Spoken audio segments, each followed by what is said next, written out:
Okay, so now we are at the Tower card. And for me, the Tower card, I seem to interpret it a bit differently, I think, than a lot of people I see. The imagery that I used for the Tower is fairly traditional. There's not, not much different than the, regular Tower cards. The most important symbol that I notice in the Tower card is the lightning bolt. So the lightning bolt was a very important symbol that I wanted to include. And in the Rider-Waite-Smith version of this card, we see the lightning bolt striking the crown that is on top of the tower. Crowns generally represent, symbolically, crowns generally represent ego. So for me, the very specific keyword that I always use for the Tower card is detach or detachment. So in the Devil, if the Devil card is obsession, the Tower card comes next and the Tower is detachment, right? So we're detaching from this obsession, or we're detaching from fear, or whatever card comes next to the Tower is essentially what we are detaching ourselves from, or because it's a lightning bolt, that is representative of the universe. So for me, when we build up our own egos, right, into this tall, tall tower, the universe is going to strike down our own egos and remind us that we are not all that hot shit, and, it's going to detach us from our egos that we sort of build up on our own, because the tower is a man-made structure and the lightning bolt is universe and Mother Nature.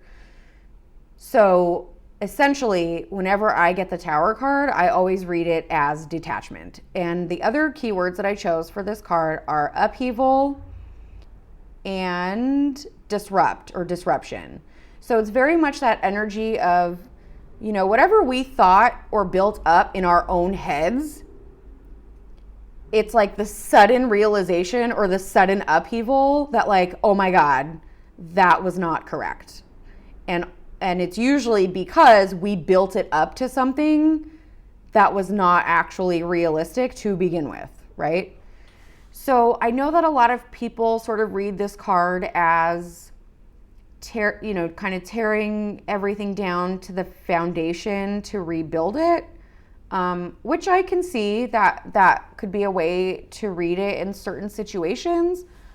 But that's not generally how I interpret this card. I prefer to use it more of like a separation type card.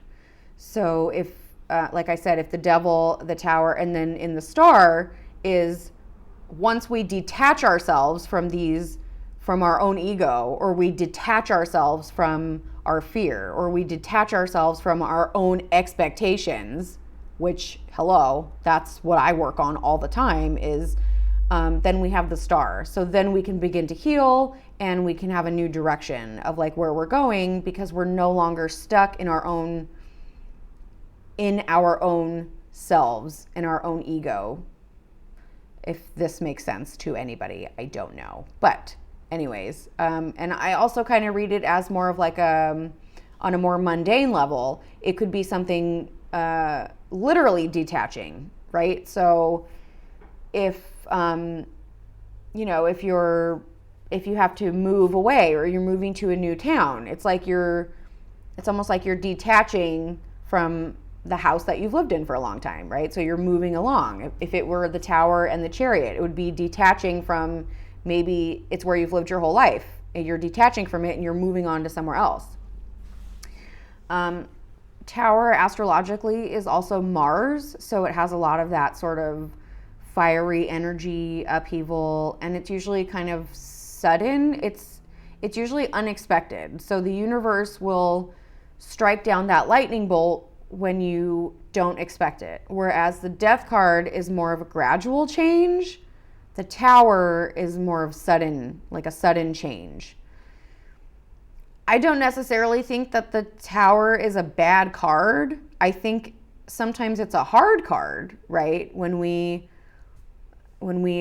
get all consumed within our own ego and our own selves, it's really hard to kind of come down from that and realize, oh, maybe we were wrong, or maybe we didn't have it all figured out.